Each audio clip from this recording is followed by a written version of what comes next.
Oi, pessoal, vou chamar o Matheus.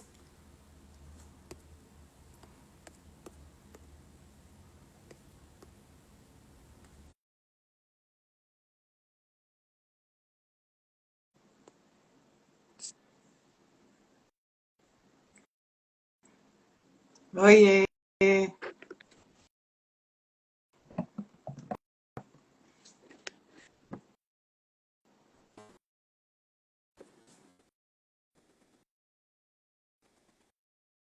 Oi, Matheus.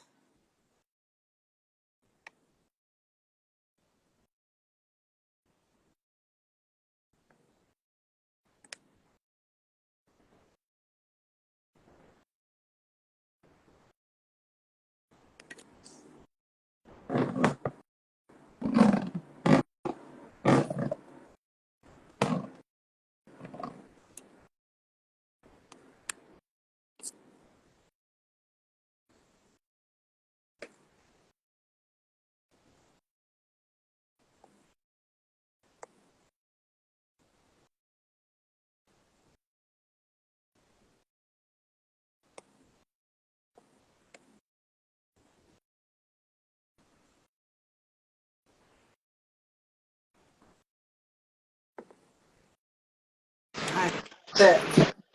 Ei, Oi, Matheus. tudo bom, Ana? Tudo bem? Quanto tempo? Não é, cara? Não Quanto é? tempo? Meu Deus, se vendo, eu acho que faz muito tempo, né? A gente se fala por WhatsApp, mas não se vê, né? Ana, é capaz que a última vez que a gente tem se visto, eu morava aqui em São Paulo ainda. É É, possível, viu? é a BPMC, talvez, não a Ah, BPMC. é que tá com tanto tempo que a gente não vai à BPMC. Meu Deus, que saudade de ir numa BPMC pra falar nisso, Não viu? é? Muita saudade também. Muita. Bom, vou apresentar aqui para as pessoas, Matheus, um pouco da ideia da live e apresentar um pouco você, mas claro que fica à vontade para complementar essa apresentação, tá bom? Esse quadro é um quadro de uma ação que a gente faz, que é levar conhecimento, né, para a população de um modo geral, né, conhecimento de qualidade. Esse quadro a gente chama de Trocando em Miúdos, para quem não conhece, não entrou aqui antes, né, conhecer. E a ideia é chamar pessoas que a gente considera referência aí nos temas, né? Então você tinha que ser referência para falar de OM, claro, né? Ah, Para quem não sabe, somos conhecidos de PUC, né, Matheus? Né? Da época das suas pesquisas lá, então faz um tempinho já aí que a gente se conhece. longa E data. admiro muito seu trabalho, uso sua dissertação e sua tese como referência para os alunos de leitura, né? As coisas que você publica, os vídeos que você passa. Então, o Matheus é mestre doutor, né? Pela PUC, né, Matheus? E trabalha com ABA, até supervisor nessa área. Ele é também pesquisador na área de OM e coordena os cursos, né? O curso de especialização do I-Contínuo, certo? Uma Exatamente. coisa? Não, acho que tá ótimo, excelente apresentação. Eu estou aqui no Piauí, moro hoje em dia em Teresina, minha terra natal. Só para Ai, que mostrar delícia. um pouquinho da. Só para a gente poder falar um pouquinho de por onde a análise do comportamento está espalhada pelo Brasil, né? Exatamente. Eu sou do Sul, né? Olha que interessante. Exatamente. Nós somos de extremos opostos quase do país. Você é de Santa Catarina, né, Ana? Eu sou de Foz do Iguaçu. Você é de São... Foz. Caramba, a gente veio bem do oposto que foi se encontrar ali em São Paulo. Pois é. Exatamente, né? E, Ô, bom, Lili, obrigado, beijo. A Lili tá mandando aqui. Ah, Matheus é ótimo, obrigado. A Lili foi minha aluna, então é suspeito isso. que bonitinho. O Thiago entrou aqui também. Eu não estou conseguindo acompanhar todo mundo, mas vai me dando os toques, tá, Matheus? Se De eu ver vez em quando alguém aí. eu vou mandando um abraço aqui pra galera. Ó, a Isa.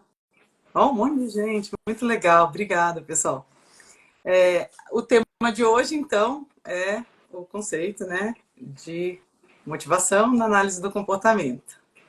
E aí, como é a ideia do quadro a gente falar muito bem do conceito, né? e trazer isso muito alinhado com a proposta, né, do behaviorismo radical, da análise do comportamento. Vamos começar pelo básico? Vamos. Então, o que é operação motivadora? Acho que vai ter que falar um pouco de história, né? Nossa, é bem louco isso. Você vai falar, tipo assim, vamos começar do básico. E o básico já é um pouquinho não tão básico, mas eu acho que a gente pode começar falando de uma forma bem tranquila, bem simples aqui do que é a operação motivadora, né? Uhum. A gente eu posso enveredar por qualquer área que você quiser. Se achar que vale a pena fazer uma, uma abordagem mais histórica, a gente faz uma abordagem mais histórica. Mas, para começar falando, a gente está aqui conversando, quando a gente fala da motivação na análise do comportamento, a gente não está falando do mesmo fenômeno ou de toda a amplitude do fenômeno motivação que ele tem fora da análise do comportamento. Motivação aqui, a gente está falando, eu gostava muito de um jeito que a Teia falava. Olha só, o que é motivação? Motivação é quando a gente encontra os motivos, as razões de por que uma pessoa age, certo? Beleza.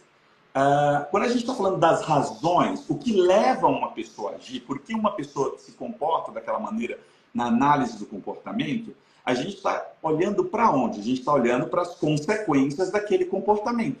Então, criar motivos para uma pessoa se comportar seria alterar o valor das consequências que afetam o comportamento. Nesse sentido, quando a gente está falando da área da motivação na análise do comportamento, a gente está falando daquelas variáveis que têm dois efeitos específicos. Um desses efeitos é afetar o valor das consequências e o outro efeito é alterar a frequência das respostas que produzem essas consequências. Então, e o que eu quero dizer com afetar o valor da consequência? Gente, um evento que é reforçador, ele não vai ser... Você não quer uma coisa, você pode gostar de uma coisa, vamos falar dessa maneira. Você pode gostar muito de uma coisa, mas você não quer aquela coisa o tempo todo. É muito louco isso. Não é? O conceito de motivação, ele dá conta de uma variabilidade no comportamento, que é uma variabilidade que vai do tipo do que é importante para a gente num determinado momento. Em determinadas situações, eu posso pegar aqui e falar de algo bem simples. Em determinadas situações, eu quero muito comida. Em outras situações, eu não estou nem... Eu fico, nem fala, chega, me faz mal pensar em comida. De forma semelhante, se a gente for pensar em coisas mais complexas, às vezes uma criança quer muito a atenção da mãe dela. E às vezes ela não está nem aí para a mãe dela. Às vezes, eu quero muito estar perto de um amigo meu. Quero muito encontrar um amigo meu. E às vezes eu estou tipo, não, hoje eu estou afim de ficar sozinho, hoje eu não estou afim de ver ninguém. Então, existem variações no valor desses eventos que são potencialmente reforçadores. Agora, o que a gente tem que se perguntar é, o que faz isso variar? Em que situações comida é muito importante para mim? Essas situações são as operações motivadoras, as que afetam o valor da comida.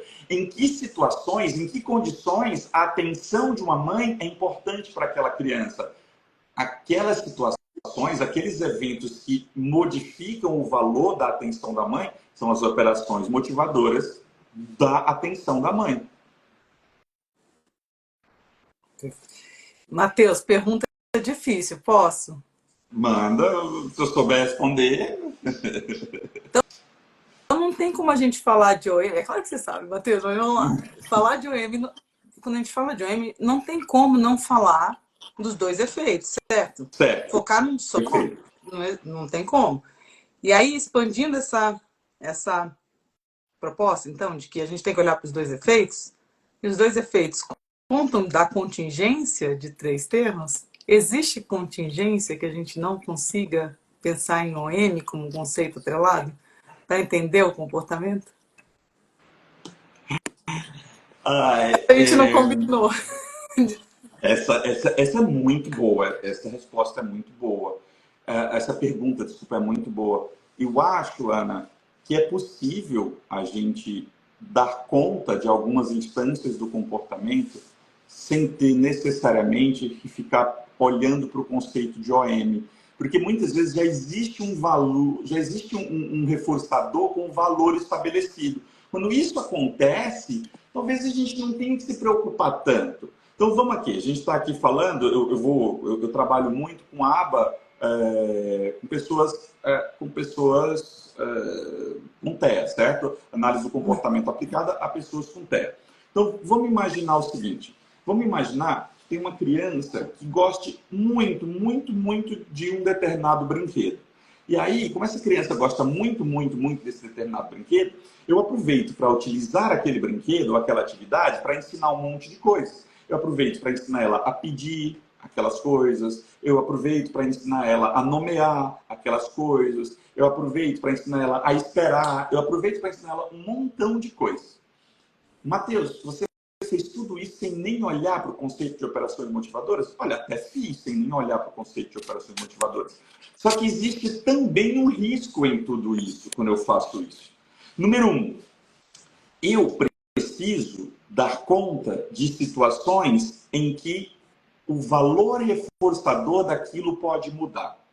Então, eu preciso tomar cuidado para pensar, para estar pelo menos de olho de que nem sempre aquilo que é reforçador estará sendo reforçador naquele momento. O que é algo que é engraçado até porque surpreende muitas pessoas que estão começando nessa área de análise do comportamento aplicada ao TEA. Elas começam e descobrem que uma criança gosta muito de uma coisa. Elas começam a utilizar aquela coisa. E elas começam... Tem horas que a criança não está nem aí. Você vê que a criança não está nem aí para aquilo. E elas dizem, mas eu estou utilizando o reforçador. Qual foi o risco que ela correu ao não perceber que existem variações no valor do reforço? Para que ela tivesse atenta de que algo que é reforçador será reforçador em determinadas situações. Então, já daí já é uma questão. Outra questão é, em determinadas situações, eu preciso até mesmo afetar o valor de certos reforçadores. Eu preciso estabelecer o valor de certos reforçadores. Que certas coisas funcionem como reforçadoras. Caso contrário, eu não consigo fazer o ensino. E por último, que é a coisa importante, vamos dizer que você tem um reforçador muito bem estabelecido. iPad, cara, as crianças amam iPad. As crianças amam iPad.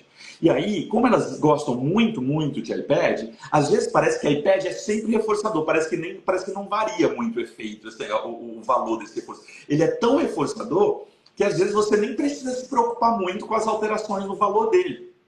E aí você utiliza um monte de coisas com o iPad como reforçador. Ainda assim, você deveria estar pensando, eu estou ensinando para essa criança um monte de coisas, mas o que irá controlar futuramente essas coisas que eu ensinei? Ou seja, quando essa criança irá fazer isso que eu ensinei para ela? Ela vai fazer isso ainda quando ela estiver interessada em iPad. Então, imagina só, você chega na casa dessa criança com o iPad na mão e ela já aprendeu que se ela te cumprimenta, ela ganha um pouquinho de tempo de iPad com você. O que você não apenas selecionou a resposta de cumprimentar, você selecionou a resposta de cumprimentar e colocou ela sob controle das variáveis antecedentes que estavam presentes. E quais eram as variáveis antecedentes? Bom, os SDs da situação, por exemplo, a sua própria presença, e as OMs da situação, tipo, sei lá, alguma OM que estabelecia a iPad como reforçador. O que você deveria esperar? No dia que essa criança não quiser iPad, ela não vai cumprimentar, porque a OM do iPad não está lá. Então você precisa pelo menos ter clareza disso, que ao selecionar aquela resposta, quem passará a controlar futuramente a ocorrência ou não dessa resposta vão ser os SDs e as OMs. Então, nesse sentido, às vezes você consegue fazer um bom trabalho, Ana, sem ficar olhando o tempo todo para a OM, principalmente quando um reforçador já está muito bem estabelecido. Mas você corre alguns riscos, e aí eu falei, ao não olhar para essa OM. Nossa, que legal, Matheus, você trouxe isso, porque isso é crítico, não é? Na nossa área, no nosso trabalho, e para essa pessoa que está sendo atendida, né?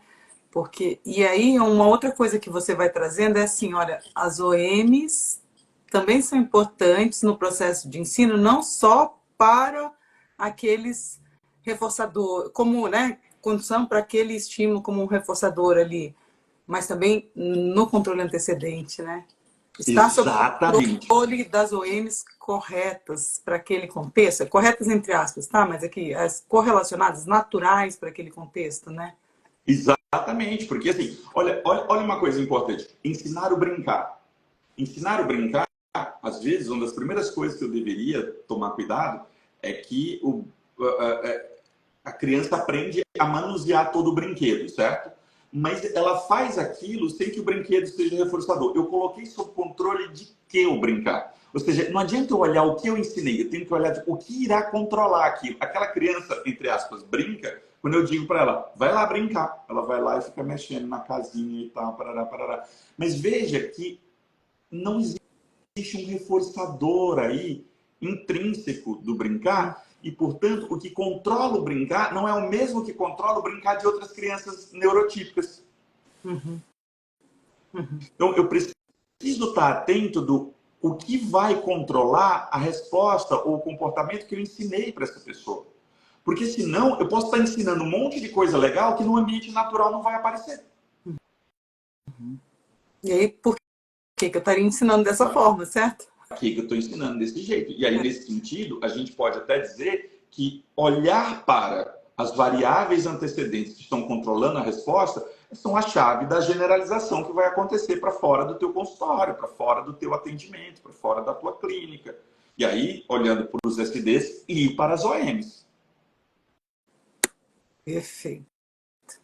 Porque, pensa só, Ana, eu falo assim, eu ensinei essa criança a cumprimentar. Certo, legal.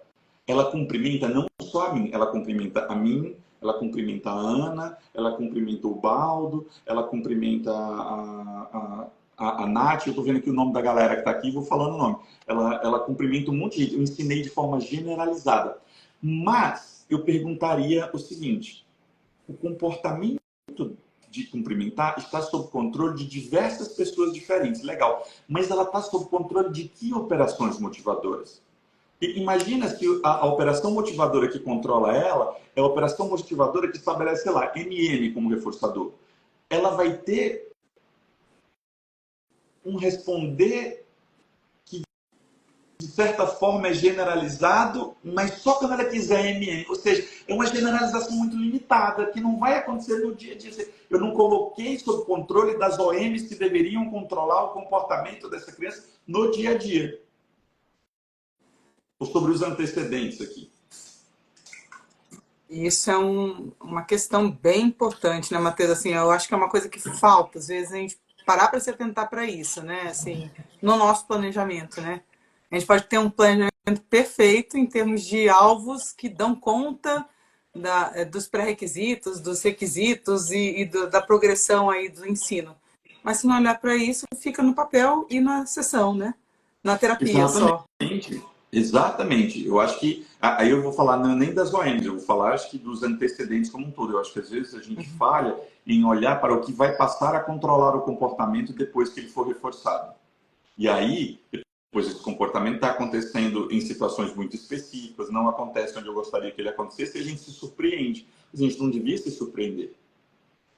Exato.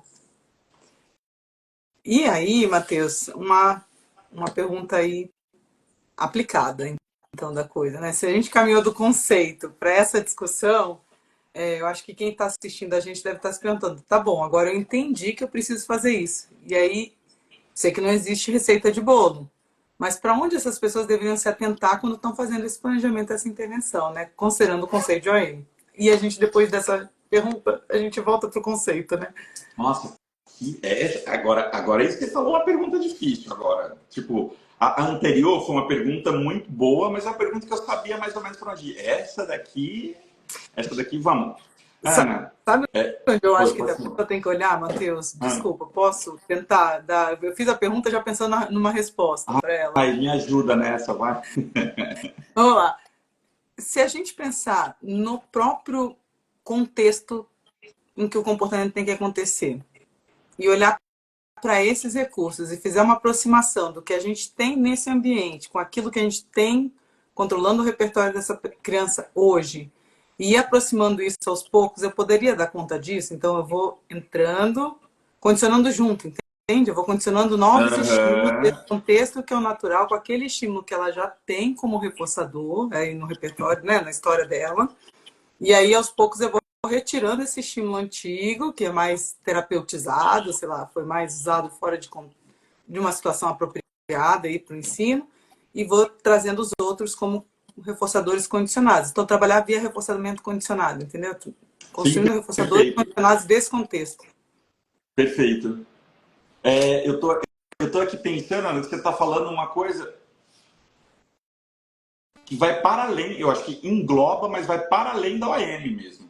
Eu acho que a gente está falando aí, nesse caso das operações motivadoras, mas a gente está falando aí de a gente ter reforçadores mais naturais, a gente ter os antecedentes que deveriam estar presentes no ambiente natural da criança também, a gente acrescentando eles aos poucos na situação de ensino. Então, você está falando ali de tentar desartificializar um pouco o ambiente de ensino dessa criança, né? Que no começo, às vezes, ele precisa ser super artificializado mesmo.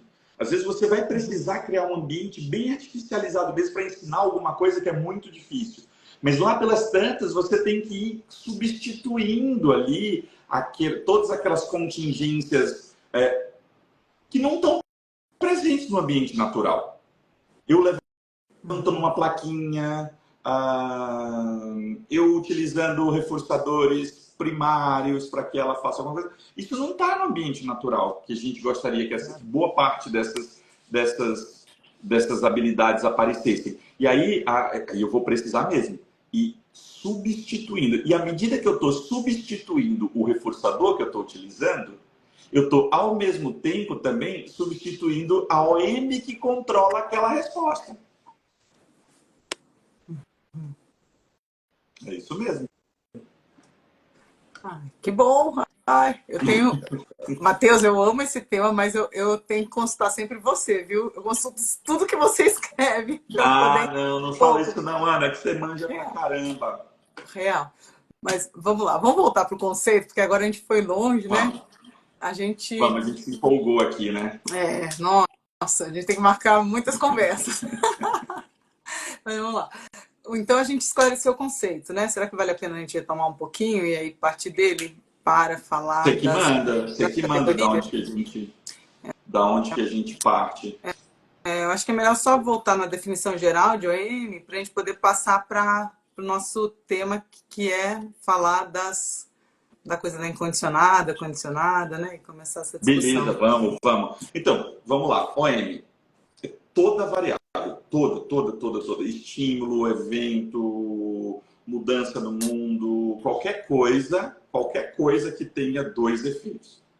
Afete o valor de uma determinada consequência como reforçador, afete o valor reforçador de um determinado evento.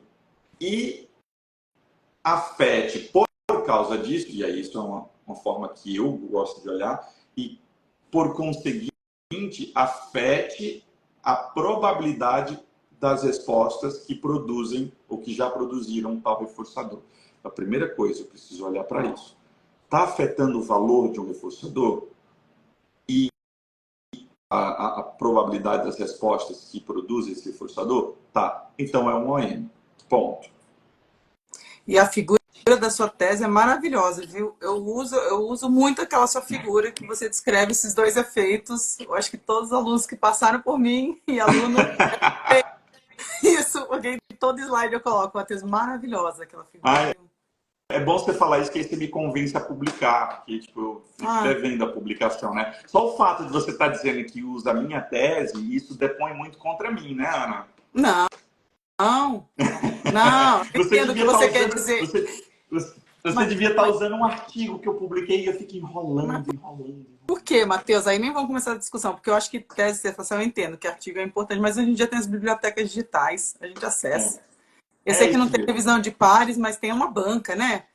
E tá maravilhosa a sua tese. É uma super, É, querendo ou não, é uma super revisão dos pares ali, que para você teve um é, super escrutínio, exato. teve um super Tem qualificação, defesa. Então, assim, eu amo as teses e dissertações, eu sou também, fã delas. Ana, eu sou suspeito. Eu só acho que, assim, às vezes a gente publicando os artigos, a gente aumenta a chance de que ele chegue em mais gente, mas acho que é mais isso, sabe? É. Uhum.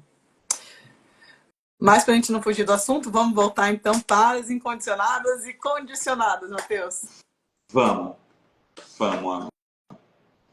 Ana, eu tenho uma pergunta para te fazer. Ai, meu Deus! Não, não, mas é uma pergunta do que você vai decidir para que lado a gente vai. Você não vai, não é uma pergunta teórica. Você prefere que a gente vá agora já para o lado de vamos falar de incondicionadas ou condicionadas? Ou antes de falar disso, a gente começa a falar, tipo, mas qual que é a diferença da OM para o SD mesmo? Ah, perfeito, Matheus. Perfeito. Acho melhor. A gente pode guardar essa para a próxima live também, quando a gente estiver falando das transitivas. A gente pode fazer isso, sem problema. Ou a gente pode fazer Não, nas mas duas. eu acho que é legal falar agora, porque a gente falou do antecedente, né? Do controle antecedente, a gente falou bastante do antecedente. Aí deve ter pessoas aqui que podem estar com essa dúvida, né? Mas então, o Ótimo. antecedente não é SD? Onde que está o M? É um quarto elemento? Onde está essa OM, né? Então, tem uma frase, a gente pode, eu vou por dois caminhos aqui diferentes. Talvez o primeiro caminho seja o caminho que eu acho que o Jack Michael chegou no conceito de OM. Um dos caminhos. Antes de apresentar, o Jack Michael apresenta o conceito de OM pela primeira vez em 1982. Mas em 1980 ele tinha publicado um texto falando sobre o conceito de estímulo discriminativo, coisa nova para os analistas do comportamento em 1980. Ele estava puxando a orelha dos analistas do comportamento. Ele estava dizendo, gente, conceito de estímulo discriminativo, para que eu diga que o estímulo é discriminativo, eu preciso atentar para a história por trás do efeito evocativo de um determinado estímulo. Então, por exemplo, a gente passou um tempo que eu lembro, inclusive, durante a minha formação inicial como analista do comportamento, que qualquer coisa é, tal coisa é SD para eu agir assim, tal coisa é SD para agir assim. Parece que tudo aquilo que era antecedente para uma determinada ação era SD, SD, SD, SD.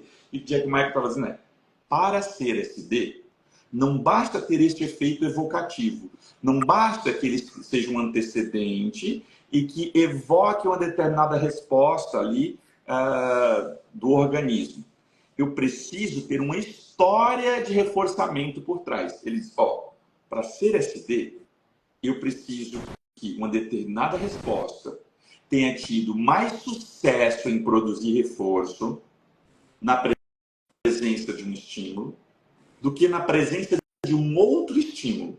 Ele vai dizer isso. Eu preciso dessa história de reforçamento diferencial. Se eu não tenho a história de reforçamento diferencial, eu não posso dizer como SD. E ele vai dizer, aí já não é ele que diz isso, na verdade, mas é uma implicação para o que a gente vê. Acontece que quando a gente olha para algumas variáveis antecedentes, a gente percebe que também são antecedentes, que têm função evocativa, mas que eles não têm uma história de reforçamento diferencial. Por exemplo, se tem um ratinho que está na caixa operante e ele vai lá, ele está com fome, ele vai lá, pressiona a barrinha e o que acontece? Ele produz comida. Maravilha. E ele queria muito comida mesmo. Aí, o ratinho, depois eu boto ele, depois ele está bem saciado um outro momento. Eu dei bastante comida para ele fora da caixinha operante e boto ele lá. Ele pressiona a barra e o que acontece? Vem comida também. Não é que na presença de fome vinha comida, na ausência de fome não vem comida. Não, não é assim que funciona. Na presença de fome, ele conseguiu comida. Quando ele estava com fome, ele conseguiu comida. Quando ele estava saciado, sem fome, ele também conseguiu comida. Não existe um reforçamento diferencial. Não existe uma disponibilidade diferencial do reforço. No SD é isso, olha só. O que seria um SD? Um SD é assim, quando tem uma luzinha acesa, o ratinho vai lá, pressiona e cai um alimento.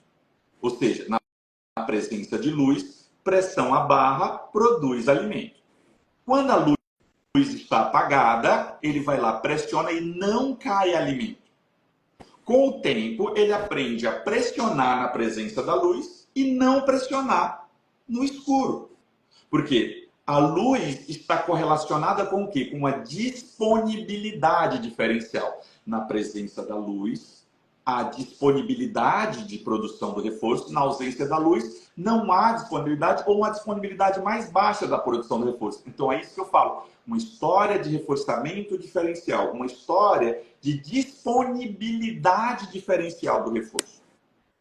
Quando a gente está falando de OM, não é disso que a gente está falando.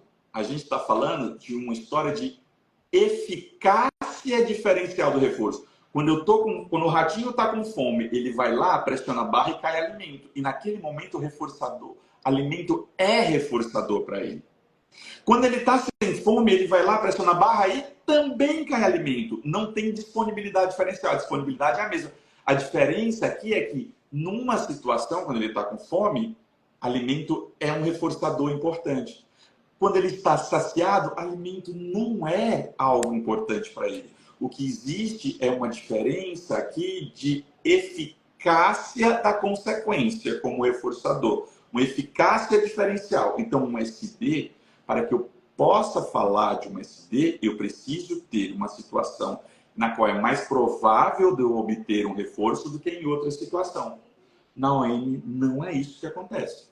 Na OM, eu digo que eu tendo a agir, o ratinho tende a pressionar mais a barra quando ele está com fome, não é porque tem mais chance de sair a comida, é porque naquele momento a comida é mais importante. E aí o Jack Michael fala uma coisa, tem uma frase que eu gosto muito. Ele diz assim: nós podemos distinguir, e geralmente o fazemos, entre as pessoas que se esforçam para obter as coisas por dois motivos diferentes. Ou porque elas têm uma boa oportunidade para obter aquilo que elas querem, ou porque elas têm uma diferença no que elas querem.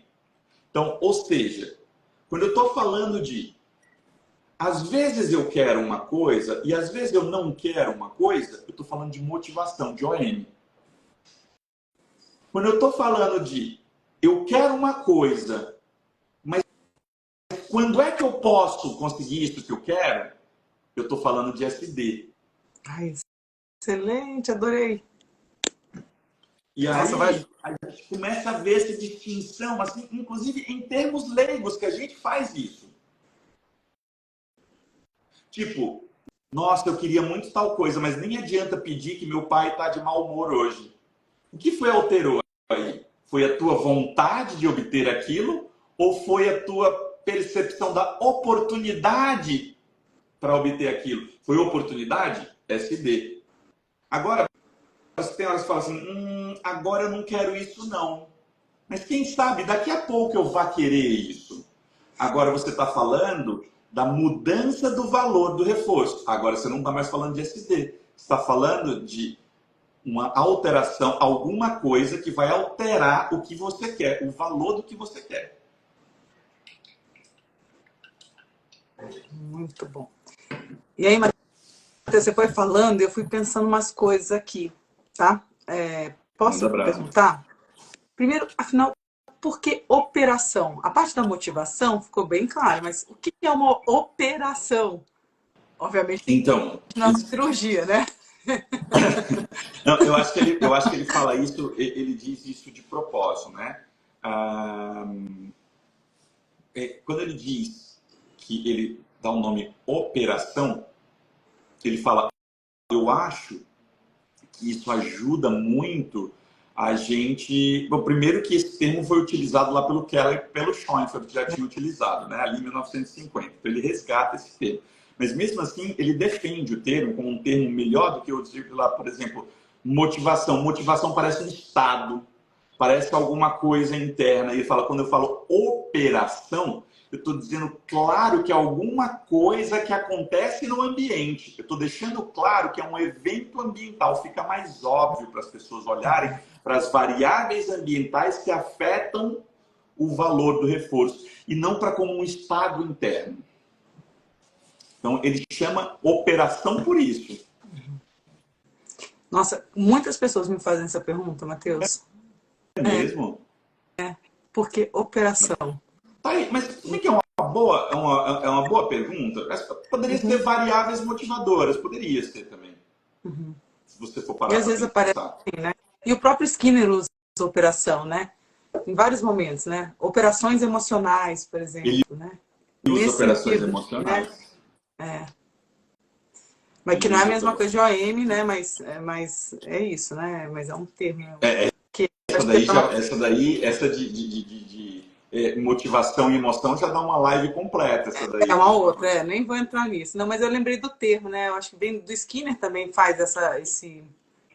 Eu tenho que pesquisar sobre isso, mas eu acho que é um termo que o Skinner usa Ele usa também. operações emocionais, usa. E conhece, Ele usa, talvez com a ele usa, resposta, né? ele usa operações, às vezes, e às vezes ele usa variáveis emocionais. Eu lembro disso porque eu tive que estudar, para fazer minha tese, eu tive que estudar os capítulos de emoção do Skinner todos também. Porque lá ele fala de motivação também. Eu acho que era isso dessa discussão que eu queria puxar de pergunta. Caminha aí, Matheus, do jeito que você achar A gente melhor. pode, o termo é muito interessante. No artigo de 1982, ele vai defendendo direitinho porque que ele usa o termo, sabe, Ana? Ele fala assim: olha, a gente já tem um termo para isso, a gente tem o termo drive. Por que eu não uso o termo drive? Fala, olha, o termo drive é um termo muito contaminado com uma linguagem que não é analítico comportamental, que é uma linguagem que é mentalista. Então, eu prefiro utilizar um termo que seja novo. Aí ele fala, operação, se eu for falar só de operação motivadora, por um lado, eu revelo que esse fenômeno que eu estou tratando tem a ver com um fenômeno que já foi tratado por outras áreas também, o fenômeno tradicionalmente chamado de motivação, mas quando eu boto esse nome operação e, portanto, eu foco nas variáveis ambientais, eu estou mostrando que o meu tratamento é diferente de outros tratamentos, ele tem uma peculiaridade. Mas a forma que o Skinner usou por muito tempo era, ele usava as variáveis motivadoras, ele dava o nome de drive. Drive, é a origem dessa discussão, né? Eu lembro de uma live sua que você fala um pouco disso, né? Dessa coisa histórica, e você traz aí a questão dessa coisa dos pesquisadores, né? Skinner e os demais, assim, olhando para a coisa do comportamento ser, ora acontece, ora não, porque você usa um termo lá que eu não consegui lembrar agora, eu achei perfeito aquele termo seu, é a dinâmica, né? Mas dinamicidade do comportamento. Só que a Drive não deu conta, né? Então eu achei fantástico hoje entender que você está falando, olha, é para chamar atenção para as variáveis ambientais. Isso para mim Isso que você falou é levar. muito interessante, porque a história das pesquisas da motivação está no próprio desenvolvimento da teoria do sistema explicativo da análise do comportamento. E quando Skinner propõe o próprio comportamento como uma relação, os críticos que vêm falar do que ele propôs isso em 1930, 1931, quando ele na tese dele ele defende, olha só, comportamento deve ser entendido como uma relação. A nossa busca tem que estar em compreender essa relação. E aí alguns críticos dizem assim, como é que você quer compreender alguma coisa que é tão variável? Essa relação é muito variável. Às vezes, na presença de um estímulo, a gente vê que uma resposta acontece. Às vezes, na presença desse mesmo estímulo, uma resposta não acontece. Como é que eu vou dar conta? Como é que eu posso estudar essa relação que é tão inconstante? E aí o Skinner fala, mas é justamente isso que a gente tem que estudar. A gente tem que estudar as fontes de variabilidade do comportamento, de por que às vezes ele acontece e às vezes em outra situação muito semelhante ele não acontece. E aí, a primeira variável, e ele fala assim, existem 3 grandes fontes de variabilidade do comportamento. O condicionamento, que aí hoje em dia a gente traduzindo uma tradução bem livre, seria as operações de reforçamento, as emoções, ou seja, dependendo das variáveis emocionais presentes, modifica, e o drive, ou seja, a motivação. E aí, as primeiras pesquisas, as duas primeiras pesquisas que ele faz para tentar explicar a variabilidade do comportamento são pesquisas sobre drive. Logo, a gente pode ver que as primeiras pesquisas para explicarem por que o comportamento das pessoas, dos organismos, muda de uma situação para outra, foram quando ele foi pesquisar as variáveis motivadoras. Muito legal essa discussão, né? Eu fico pirando. E aí eu vou na filosofia da coisa, sabe? Determinismo probabilístico, né? Aí, né? Mas eu tenho, Não é? ele estava discutindo isso, Isso. era isso que ele estava, eu acho que ele estava formulando isso. Ele estava fazendo um monte de pesquisas, publicando essas pesquisas, mas por trás ali ele estava começando a elaborar, ali estava nos prótons ali da filosofia que depois viria a ser o behaviorismo radical. Não tem como descolar, né, Matheus? A gente defende tanto isso, né? A gente precisa entender da filosofia, do behaviorismo radical, para poder falar que a gente é analista do comportamento, não é mesmo? E essa discussão Exatamente. do drive, da OM, para mim está no o core da coisa, sabe? O que nos Então, distancia da proposta o tanto watsoniana. que entender olha, são coisas que podem ter um valor hoje em dia muito mais histórico, mas o quanto que entender aqueles textos da década de 30 do Skinner me fizeram entender melhor a análise do comportamento é uma brincadeira, sabe, Ana? Tipo, eu comecei a entender muito do que controlava o comportamento verbal dele quando ele fez várias afirmações lá na frente. E é uma coisa que a gente precisa resgatar, né? Leo Skinner, né? Eu acho que não nós, né? Mas eu tô falando assim, de um modo geral, a área toda, né? Resgatar Leo Skinner na origem, né? Lá atrás, né? E o jazz fala, né? É uma arte que vale a pena a gente investir nela, né? Porque tá ali, né? É isso. E aí a gente entendendo esse percurso, né? De investigação do Skinner, você vai entendendo o conceito, né? Surgindo, né? E conceito que a gente utiliza até hoje, às vezes, de uma maneira sem conhecer o percurso histórico. Eu entendo que não dá para a gente conhecer a fundo o percurso histórico de todo o conceito, mas sem ter alguma ideia do percurso histórico que permitiu esse conceito, faz às vezes que a gente utilize esse conceito sem estar apropriado das variáveis que deveriam controlar o nosso comportamento ao utilizar esse conceito. E aí a gente volta para o início da nossa live, né? A gente começou essa discussão falando de brinquedo, né? E agora o nosso brinquedo. Então, olha aí, você está vendo? Que a gente fez uma proposta, né? A gente ia fazer uma live de um bate-papo solto. E o bate-papo solto, sem perguntas que a gente combinou antes. É isso, a gente vai, daqui a pouco a gente voltou para o começo, só um bate-papo. É isso, é isso. É para descontrair também, né? Porque esse termo estudar OM ainda é uma coisa que trava a garganta de algumas pessoas, Matheus. E as pessoas não é, e é uma coisa que a gente precisa que as pessoas estudem, certo? Você mesmo começou com o seu exemplo hoje na live falando, olha a nossa situação, você não olha para isso, entendeu? Depois que eu já estava no doutorado, eu falei para a Teia por que eu tinha começado a estudar OM. Ela olhou para mim, eu falei, é porque eu não entendi o conceito, tinha tanta raiva de não entender o conceito, eu falei, agora eu vou estudar isso tão a fundo que eu vou entender isso muito bem. Ela olhou para mim e falou assim, mas que motivo horrível para se estudar uma coisa. E saiu. Então o meu também foi horrível para estudar metacontingência. É que eu não entendia nada, eu falei, eu preciso entender isso. Ai. Pois é. Então, mas eu não me arrependo, não. Acabou que era um negócio que eu sabia que tinha alguma coisa ali que eu queria entender e não sabia muito bem o que era, mas deu certo. No final das contas, deu tudo certo. Deu certo. Bom, então vamos tentar chegar nas incondicionadas e condicionadas, Matheus? Vamos. Então aí a gente entende. Você trouxe bastante exemplos com alimentos, vai. E trouxe alguns exemplos com relações sociais aí, né? Complementar. Uhum. São semelhantes? São diferentes dentro do conceito de OM? Então, isso Então, é muito interessante. incondicionada e condicionada, vai. Eu acho ótimo. Até porque a gente está falando de reforço incondicionado e reforço condicionado. Era isso que eu queria E falar. aí a gente precisa, já que a gente tem o mesmo tipo de distinção entre operação motivadora condicionada e operação motivadora condicionada, incondicionada e condicionada, a gente precisa entender então o que significa também. Bom, para o reforço, a gente utiliza assim, bom, aqueles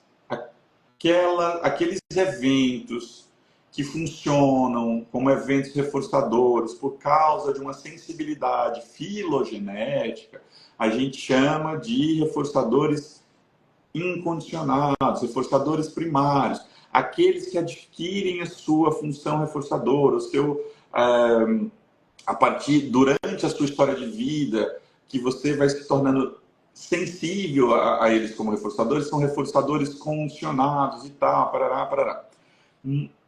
A definição em OM é parecida, mas a gente precisa tomar um cuidado. Então, o que acontece? Olha só, a gente está dizendo que existem variáveis que afetam o valor do reforço. O nome desse efeito é valor alterador das consequências, tá bom? Ele altera o valor das consequências. Forçadoras e E punidores. punidores, né? É a outra pedaço Exatamente. que a gente esquece, né? Eu gosto muito de utilizar aqui do valor reforçador, porque como eu tenho uma visão de punição talvez um pouco mais skinneriana, sempre que se afeta o valor do reforçador, você está afetando também o valor da punição, de certa forma, né? Então é mais por causa disso. Mas é isso. Se a gente fosse aqui bem honesto, bem com o Jack Michael, com a forma que o Jack Michael fala isso. Existe um efeito, que é o efeito alterador do valor das consequências, sejam essas consequências reforçadoras, sejam essas consequências punidoras. Ponto. E aí, quando que a gente diz que uma operação motivadora é incondicionada? Ela é incondicionada quando eu já essa forma de falar é interessante. Eu vou falar primeiro do jeito que ele fala, depois eu vou traduzir com as minhas palavras, vou falar com as minhas palavras. Quando o efeito alterador de valor das consequências tem uma origem filogenética, ou seja, quando a gente já nasce, a gente já nasce com uma certa sensibilidade de que certas variáveis possam afetar o valor de certos reforçadores. A gente já nasce com essa sensibilidade. Por exemplo, a gente já nasce com a sensibilidade de, quando a gente passa muito tempo sem beber, líquido se torna reforçador. A gente já nasce com a sensibilidade de, quando a gente passa muito tempo sem ter acesso a nutrientes se tornam um reforçador. Isso não acontece ao longo da nossa história de vida. Essa relação entre a privação de água, a privação de alimento e o valor reforçador de líquido, de alimento, foi uma relação que se estabeleceu na história da nossa espécie, na história de várias espécies. Não é na minha história de vida, não é na história de vida da Ana. A gente já nasce com essa sensibilidade a ter alterações no valor do reforçador devido a certas operações ambientais. A gente poderia pensar de outras, como, por exemplo, eu já nasço com a sensibilidade de que, quando está frio, se torna reforçador qualquer coisa que produza aquecimento.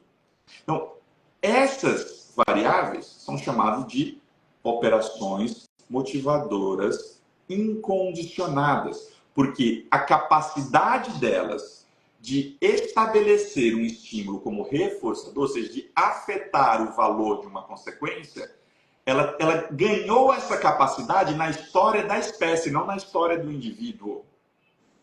E aí existem várias dessas. Por exemplo, existe a privação e a saciação